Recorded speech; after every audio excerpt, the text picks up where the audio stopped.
Welcome to another audio episode of Environmental Awareness, the education channel regarding our environmental problems and how to solve them.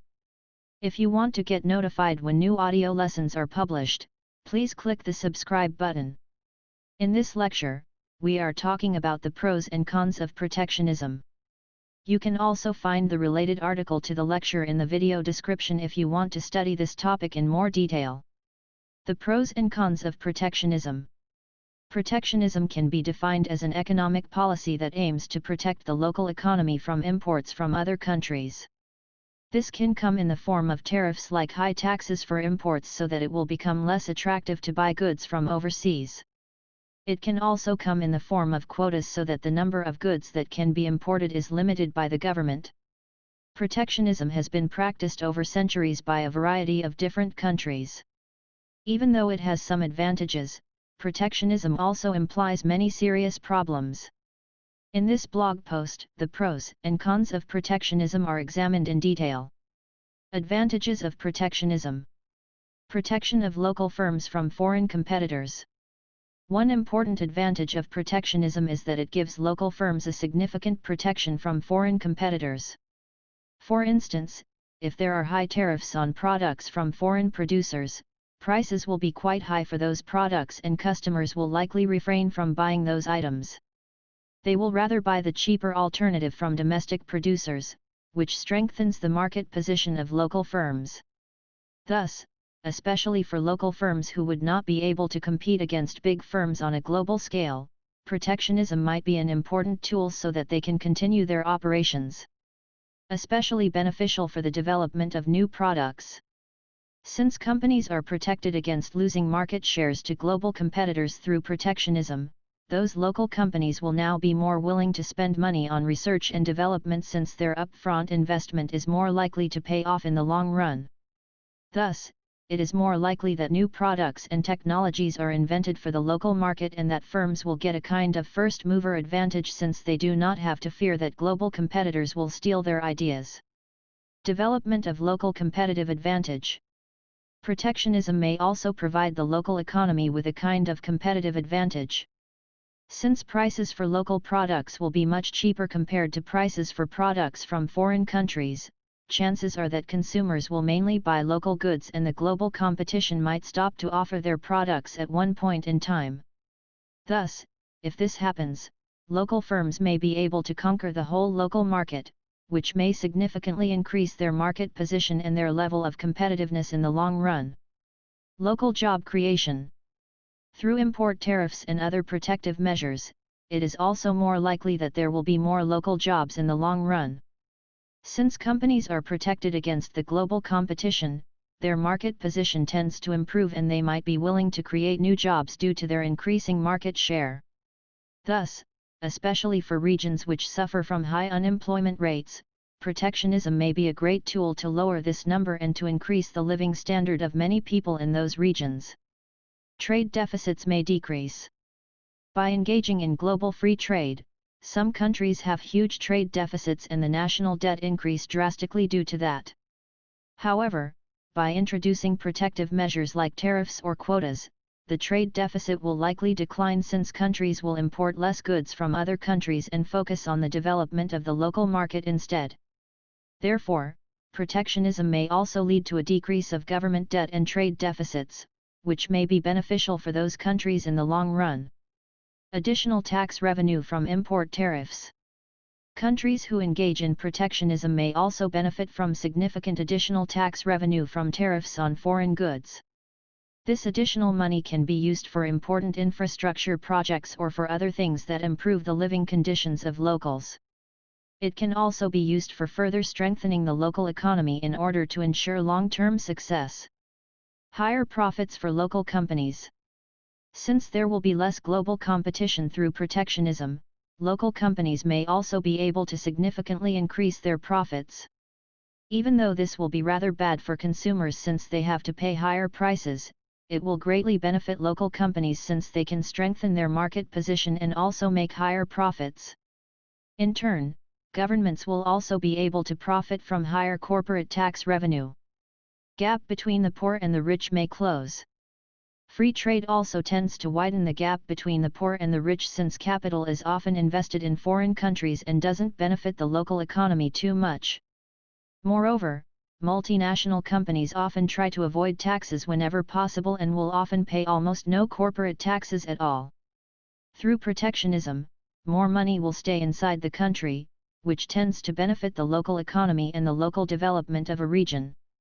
Moreover, companies may have to pay higher taxes, which also benefits the general public since more money can be used for important infrastructure projects. Protectionism prevents unfair competitive advantages. In some countries like China, wages are generally much lower compared to high-wage countries like the US. Thus, products can be produced much cheaper, which gives those low-wage countries an important competitive advantage since they can offer their products much cheaper on the global market. However, in order to prevent unfair competitive advantages for those low-wage countries, protectionism could be an effective countermeasure since through tariffs, products from those low-wage countries will become more expensive and consumers will be less likely to buy those products and may be more likely to buy products from local manufacturers instead. Sense of patriotism. Through protectionism, the local economy will be strengthened and unemployment rates may decrease in the short run.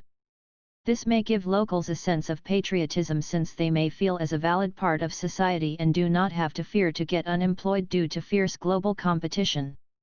Thus, the sense of community inside countries may increase due to protectionism. Less unlawful activities. Free trade made the world much more open since large amounts of goods can be shipped all over the world on a daily basis. However, this also implies that criminals may use those open markets for their purposes and illegal substances and other unwanted goods may be able to reach several countries all over the world. Through protectionism, country borders would be better secured and the chances for unlawful activities may decline. Disadvantages of protectionism. Global welfare loss. Although we have seen in the previous analysis that protectionism can have many important advantages, it also has serious downsides. One problem of protectionism is that it also implies a global welfare loss. Since companies from foreign countries are not able to offer their products at a low price like they usually would without protective measures, consumers cannot profit from those low product prices. On a global scale, this implies serious welfare losses since companies cannot supply customers with products for the lowest prices possible. Only temporary solution for problems. Protectionism can benefit local economies in the short run. However, in the long run, history has shown that countries that engage in protectionism may not develop as well compared to countries that have free trade policies. This is quite logical since international trade provides many opportunities for companies as well as consumers and will be the way to go in the long run for every country that wants to become or stay successful in the future. Less pressure for innovations. Protectionism also lowers the pressure for innovations since local companies are protected against foreign competition and do not have to fear superior products entering the market due to that. Thus, their incentive to drive innovations might be quite low and they may rather rely on their old proven products instead of inventing new ones. Less price pressure. Another downside of protectionism is that it vastly decreases the price pressure on companies. Since there is less competition, companies are able to charge higher product prices. In turn, this means that customers have to pay these higher prices and will be able to afford less products, which may also imply a significant welfare loss for the local population. Higher product prices. Due to the lower level of competition and higher product prices for products from local companies, one might say that consumers could switch to products that are manufactured in foreign countries. However, those products have become quite expensive through the introduction of tariffs and will not be much cheaper compared to the local products in many cases. Thus, through protectionism, the overall price levels may increase significantly and consumers will often not be able to do anything about it since both the local as well as the foreign products will become more expensive. Products may decline in quality. Since there is less need for innovations and also the overall level of competition is decreased through protectionism, the quality of products may also suffer since local producers will not have to take efforts to assure high product qualities since there will often be simply no other company which provides better products.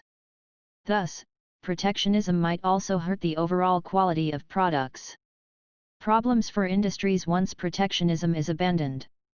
Since protectionism can often not be sustained in the long run, once it is abandoned, companies who previously operated in this protected economic environment will now compete with global brands and may likely not be able to stay in business in this fierce competitive environment in the long run.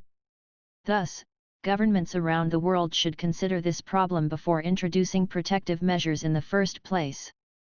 Countries may lose connection to latest technological progress. It may also be hard for companies and whole industries to keep up with the latest technological progress since through protectionism, the access to the latest research findings may be limited and also the sharing of new ideas may be quite limited. Thus, countries who engage in protectionism may lose connection to the latest technological progress, which may threaten the competitiveness of those companies in the long run. Limited choice of products.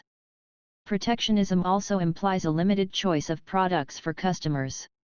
For instance, if you go to a store, you are used to a big variety of products.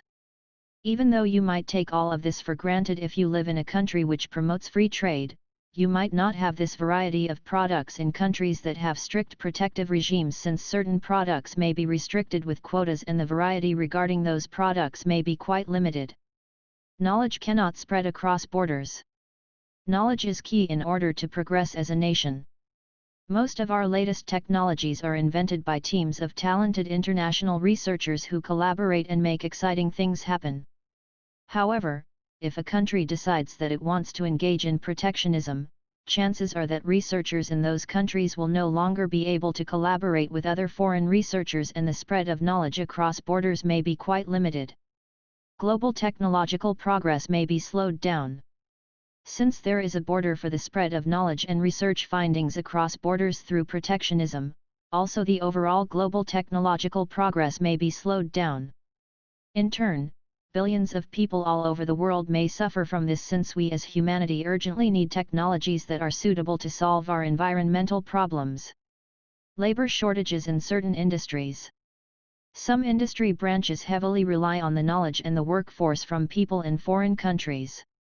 Thus, in certain industries, there may be significant labor shortages through the introduction of protective measures, and companies that are affected by those labor shortages may lose their competitive edge or may even be forced to go out of business in the long run if they are not able to get access to enough qualified workers. Freedom is important and should not be limited. Freedom is a quite important good, and it took as many centuries to reach the level of freedom we have today. Thus, everything that limits our global level of freedom should be evaluated quite critically. Protectionism also confines our overall level of freedom since it lowers product choices for customers and it also hurts international companies. Therefore, also from a freedom perspective, protectionism can be considered to be not the right way to go. People may migrate to countries with free trade. Since the variety of consumer products and other services may be rather limited in countries who engage in strict protectionism, many people may want to leave those countries. This may be especially true for highly skilled workers who rather want to live their lives in countries which have a more open attitude. Thus, protectionism may also lead to a state where highly educated people may leave a country, which may significantly hurt the local economy in the long run. International investors may refrain from investing in those countries. Also, for international investors, it is hard to invest in countries which engage in strict protectionism since they may feel that there are too many insecurities related to such an investment. Therefore, those investors might seek for other investment opportunities instead, which may result in too low investment levels in protective countries in the long run. In turn, this may also lead to adverse effects for the local economy since investments and economic development are closely related. Market forces cannot work properly. In general, through protectionism, natural market forces will no longer work properly since the prices for foreign products are greatly artificially increased. Thus, supply and demand will no longer be the driving force behind price determination. In turn, the overall global welfare will decrease and protective countries may suffer from significant economic damage in the long run, since they will sooner or later lose their competitiveness once they have to abandon their protective scheme. Protectionism may increase tensions between countries. Protectionism does not only have significant economic effects, it may also increase the tension between countries. The overall relations between countries may become much worse if one country decides to apply protective measures to its economy. In the worst case, this may result in serious conflicts, which may hurt millions of people on a global scale. Protectionism versus free trade, which one is better? As we have seen, there are plenty of pros and cons of protectionism. However, history has shown that countries that allow free trade will be more successful in the long run. Therefore, governments all over the world should refrain from protectionism and allow free trade in order to increase and sustain high levels of welfare on a global scale. If you like the audio lesson, please give a thumbs up.